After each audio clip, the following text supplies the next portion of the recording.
easy going, yeah. So, Gerard, can you tell me a little bit about your life before you were diagnosed?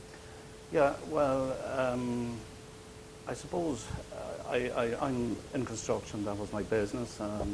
We were absolutely flying as everybody in construction was. I don't mean making a lot of money or anything else, but we built private houses and private houses only.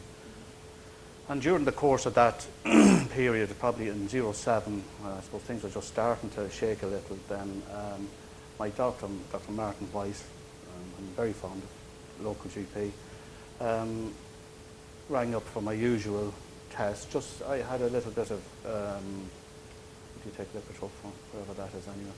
And he rang me up to go down for the normal blood test, and he'd be religious in keeping it.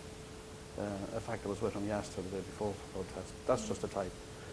And in that he picked up this, that had a lot of protein in it. I think that's the way he said it anyway. And he sent me for another blood test then. I think it went to England this time. And when it came back, the nurse rang, and I was working right beside him in the pharmacy. And he said, "Come down, can you come down for a few minutes?" So I went down. And I knew when I walked in, I knew he wasn't calling me back for something minor, because he talked to me over the phone. And he's just told me out straight. I didn't know what multiple myeloma was. And he spoke on and on about this thing for a while. And I said, "Is that cancer?" And he said, "Well, it is." And I said, "I assure you." Well, he said, "I'm not in a position, I'm not qualified enough to say this," but he says, "I'm 50% sure." So that was good enough for me. So that was in 2007? That was 2007. I think it was, like it would have been going on from just before May and probably into the beginning of May now, when I got this appointment with Dr. Peter. Were you feeling any different before? Well, now, that's it. Everybody asks me this now. I was running, you know, I was really very busy. And I tell you, my wife says that, like, if I started up something, that I was always complaining about, I pulled a muscle or something like that. But I've a lot of sports. I've played a lot of sports, particularly GA, and I'm well used to knocks and bangs and stuff like that. So I wasn't passing any remarks. I just took it as a natural thing that happens when you're doing manual work as such. And I work manually. I'm a carpenter by trade. So, but anyway, I probably did pull muscles and stuff like that that wouldn't have been normally done. But I passed no remarks. I didn't realise at this stage that it might be connected. And so I went in there, I went up to Dr. O'Connor then, and before that. Yeah. Before you had your appointment with Dr. O'Connor, did you read up about it? Or No. Okay. But I was home and told my wife about it. And what was it like, I suppose, from the point of well, saying you had cancer? Sorry? What was it like for you when your GP said that, Yeah. well, Well, I have to say, it wasn't the bang that I got when I got it off Dr. O'Gorman. You know, it wasn't the same punch. Like when he told me, like, he was very gentle about saying it, and he was saying, you know, it's great that you got on time and all this sort of carry on. See, I had no pain that I know of. The day that I was diagnosed, the day that Dr. O'Gorman said, "Yeah, you have multiple myeloma," the day before that, I'd done 52 lengths of the pool. I was on my bike every other evening, because that's one way. I was just mad going, you know, and that sort of carry on. And so I didn't think, like, it was cancer, yeah, but sure, it's not a whole lot. Like, my wife has a cancer, and she had throat cancer. She spent 5.5 months in hospital. This is drifting away a little bit, but it is in connection that I understood how serious the bloody thing is. With throat cancer, oh yeah, it's 13 years now. Yeah, and it happened at Christmas time, and the gang that my kids were small enough for that. Well, teenagers and that. My daughter was doing a junior cert, I think, at this stage. And she had, they diagnosed it as a throat cancer, and she was suffering for 3.5 months before that, very bad, very, very sore, very ill. and eventually they done this operation, which was 3.5 hours. And was in great form. They done it through the mouth and everything else, and Dr. Tygo Dwyer had done it. He's a man in here as well. So I have to say a great man. I have to, in case he might see that, he was a fantastic, turned out to be a bit of a friend now. But anyway, she had that, and then it wasn't the type of cancer that they diagnosed in the first instance. So 10 days later, she had this massive operation, 11.5 hours. So was there similarities between you being diagnosed with cancer and your wife? No, but I knew a lot about it because we had to mind Nuala so well, the timekeeper. She was 5.5 months in hospital, and then home again for 3 days and back in again, you know, and this was going on for years. So God knows I had nothing to, like my cancer's nothing compared to hers, you know, so. But they're different. Oh, they're different, right? Yeah, and mine, she's cured from that particular one anyway, you know. And what's your understanding of myeloma? Well, the way it was explained to me, the way I understand it is that I don't even know if it's a tumour or not. I think one of the doctors told me it was a tumour, but I don't know. It's a blood cancer, I understand that. I understand it's attacking the bone marrow. And I suppose I know I mean, I've spoken to people with this cancer. I mean, my friends who have died, and they knew it inside out. They knew everything about it. I'd be listening to them there when they come down to visit me and stuff like that, or I visit them, and they would, you know, I was amazed at how much they knew. I never really switched on the internet or went through that thing at all, you know, never. So your friends had read up on it before they met? Big time, yeah. And even though I got literature from Dr. O'Gorman's office and that, it went in where the mass cards went. Or, you know, to get well cards or whatever. Would you normally be like that, or, you know, that you don't I'm a want bit to- like that. I suppose I read up on my wife as much as I possibly could, you know, my What's own. different about yours? It must be something in my head, something up there that's saying, you know, that blocks it off of, sure, I'm feeling okay, I'll keep going, you know. And it sounds like you were feeling okay when you got Oh this yeah, diagnosis. oh yeah. So 3 days now. When Dr. O'Gorman said, we went away for a week's holidays just before that, and we came back, and I was just only back maybe a day or two, and then he said, yeah, you have this cancer. And when he told me then that there was no cure available for it, you know, that got me all right, you know. And when you said there was no cure available, Mm. what did that evoke in your mind? Death. Yeah. Mm. Mm. And that was in 2007. That was in 2007, yeah. Where does that rest with you now? That's not curable. Well,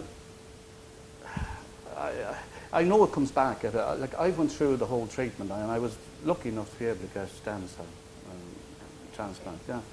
And because I know patients that couldn't get it, and at the minute I'm not really on any drug at all.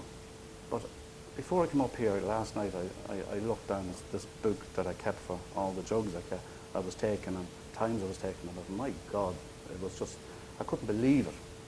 And even when we're sitting at home, and Nuala might say something, or they might come up in conversation about when I was in hospital. Some of it I don't even remember. You know, it's just, I must have blanked it out somewhere along the line. And I forget the question you asked. I asked Yeah. you just where does that word cure, you know, how does Oh, that yeah. rest with you now, the fact that it was Yeah. told it was incurable? Yeah.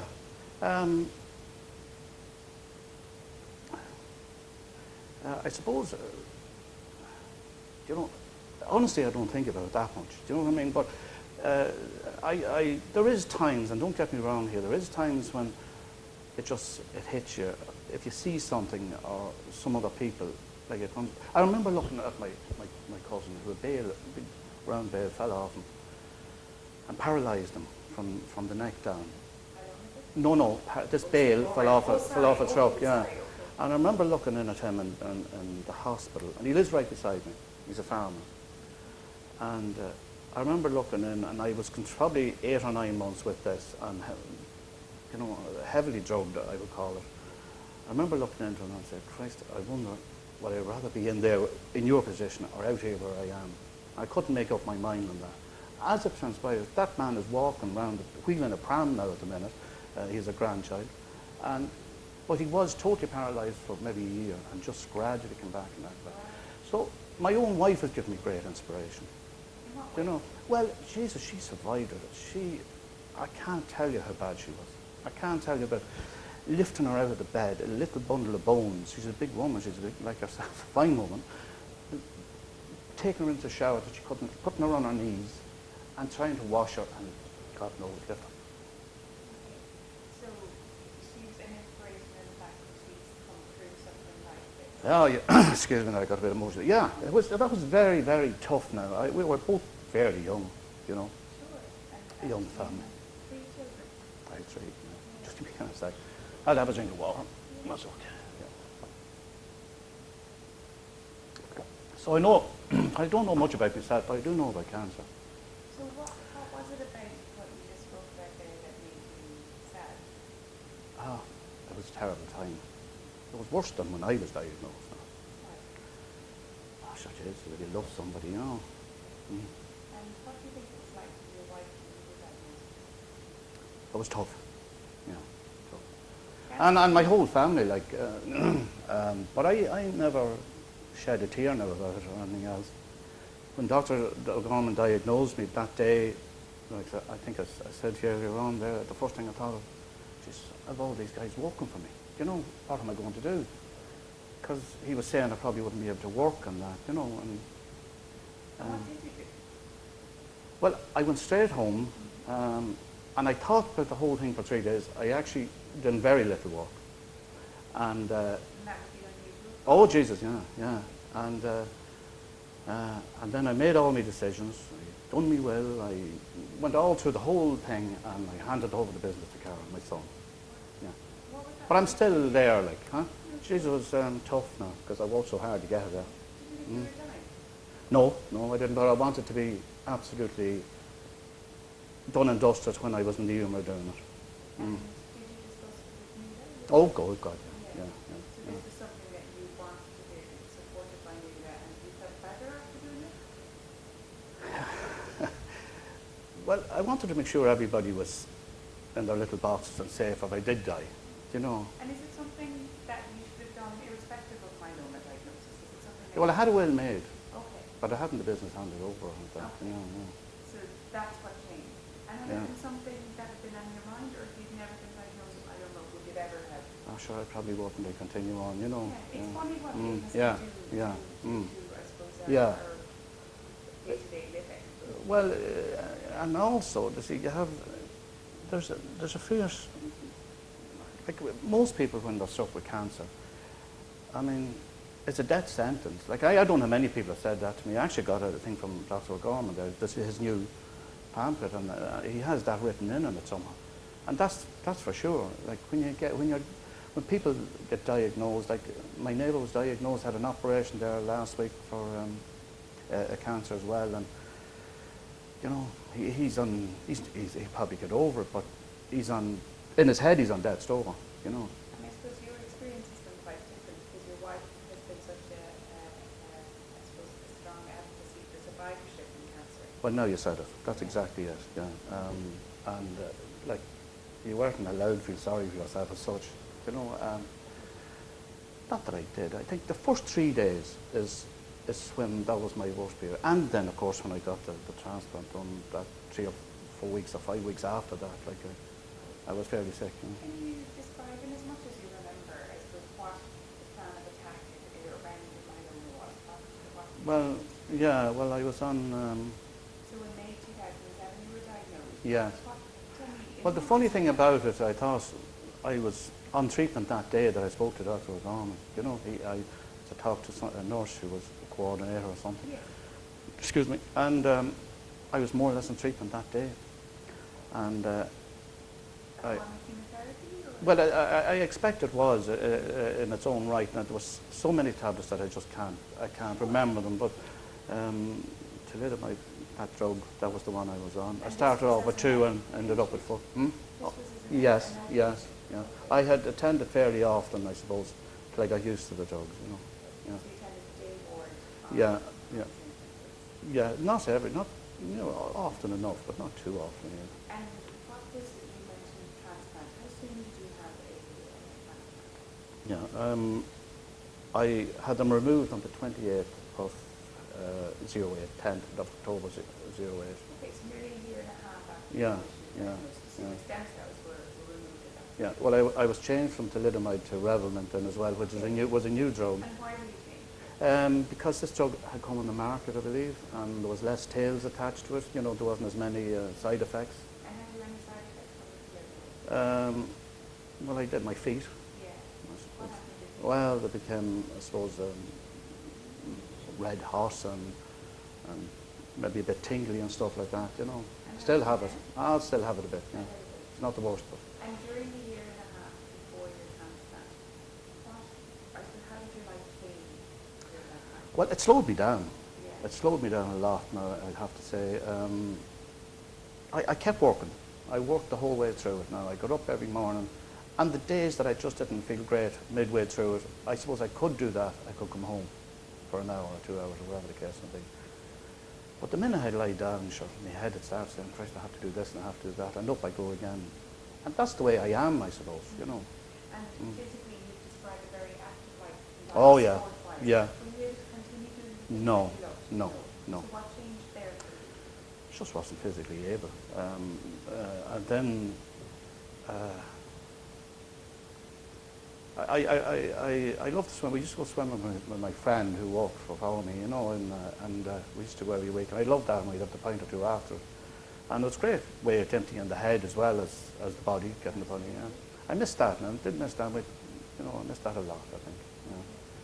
Yeah. I was partly afraid too. I was on so much stuff, like swimming pools and all that. I could have went on my bike, I didn't.